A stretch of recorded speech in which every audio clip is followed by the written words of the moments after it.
सोचो अगर तुम्हारा सबसे बड़ा झूठ तुम्हारी सबसे बड़ी पहचान बन जाए तो क्या होगा। एक दिन सामान ढोने के दौरान उसे एक पुराने सैनिक की युद्ध डायरी मिलती है। डायरी में युद्ध के खूनी और दर्दनाक किस्से लिखे हुए थे जो कि शब्दों और तस्वीरों से भरे हुए थे। वह उसे चुरा कर घर लाता है और काफी सोच विचार के बाद वह पूरी डायरी को कॉपी कर लेता है और उस डायरी का नाम रखा है ब्लैक सेंट। ब्लैक सेंट तैयार होने के बाद उसे प्रकाशक के पास भेज देता है और अगले दिन उसे तुरंत कांटेक्ट करके बुलाते हैं। उस लड़के का नाम है माथु। माथु बहुत खुशी है। ब्लैक सेंट प्रकाशित होते ही पूरा फ्रांस हिल गया था। माथु रातों रात सुपरस्टार लेखक बन गया था। उसे एक पार्टी में इनवाइट किया जाता है और वहाँ पर एक खूबसूरत महिला से मिलता है जो उससे प्रभावित होने की कोशिश करता है। धीरे धीरे दोनों के बीच प्रेम हो जाता है। अपने प्रेमिका के साथ अपने पिता के जो कि समुद्र किनारे बने विशाल बंगले में रहने लगता है। पिता एक सैन्य ऐतिहासिक प्रेमी थे और वो ब्लैक सेंट से बहुत ज्यादा प्रभावित हुए भी थे। माथु से युद्ध पर लंबी बातें करते हैं और अपने पुराने हथियार का संग्रह भी उन्हें दिखाते हैं। फिर एक दिन प्रकाशक का फोन आता है क्योंकि माथु पहले से ही एडवांस पैसे ले चुका था पर उसने अभी तक कोई नई किताब नहीं तैयार की थी। माथु निराश था क्योंकि असल में वह एक लेखक नहीं है। वह दिखावे में तो एक महान लेखक बना हुआ है पर भीतर ही भीतर टूट रहा है और उसकी आर्थिक स्थिति भी बिगड़ जाती है और रोज बैंक का कर्जदार फोन करने लगता है। अगले दिन किताब साइनिंग समारोह में एक रहस्यमय व्यक्ति आता है। वह कहता है कि उसके पिता उस सैनिक के साथी थे और उसके पास भी वैसी ही डायरी थी। वह माथु से 500 यूरो मांगता है वरना उसका झूठ सबके सामने आ जाएगा।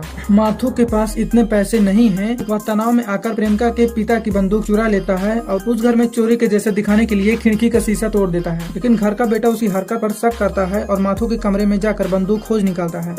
तभी माथु वापस लौटता है और दोनों में झगड़ा होने लगता है और गुस्से में आकर माथु बंदूक से मार देता है। अब उसका डर हकीकत में बदल गया था। लाश को छिपाने के लिए लाश को रस्सी और पत्थर से लपेटकर समुद्र में फेंक देता है। जल्द ही समुद्री पुलिस लाश को ढूंढ लेती है और डीएनए के माध्यम से माथु को पहचान लेती है। वही रहस्यमय व्यक्ति। फिर धमकी भरा फोन आता है पर माथु के दिमाग में एक खतरनाक योजना आती है। वह उस व्यक्ति से मिलता है और कार में सुरक्षा एयरबैग सीट बेल्ट में छेड़छाड़ कर देता है। माथु मोड़ पर तेज रफ्तार से कार मोड़ता है और वह आदमी मर जाता है। माथु अपनी पहचान बदलने के लिए कार में आग लगाकर सबूत मिटा देता है। अब टीवी पर खबर आती है कि युवा माथु की दुर्घटना से मृत्यु हो गई है। माथु अब कानूनी रूप से मर चुका है। फिर वह अपनी पुरानी जिंदगी में लौट आता है एक सामान्य मजदूर बनकर। 2 साल बाद माथु उसी सड़क से एक दिन गुजर रहा होता है। तभी बुक स्टोर पर अपनी नई किताब देखता है और प्रेमिका अभी भी उसी किताब को प्रमोट कर रही होती है और उसकी गोद में एक छोटा सा बच्चा होता है। माथु के आंखों में आंसू भर आता है। वह जानता है कि वह अब कभी भी सच नहीं बता पाएगा क्योंकि वह मर चुका है। वह मुड़ता है और बरसती बारिश में गायब हो जाता है।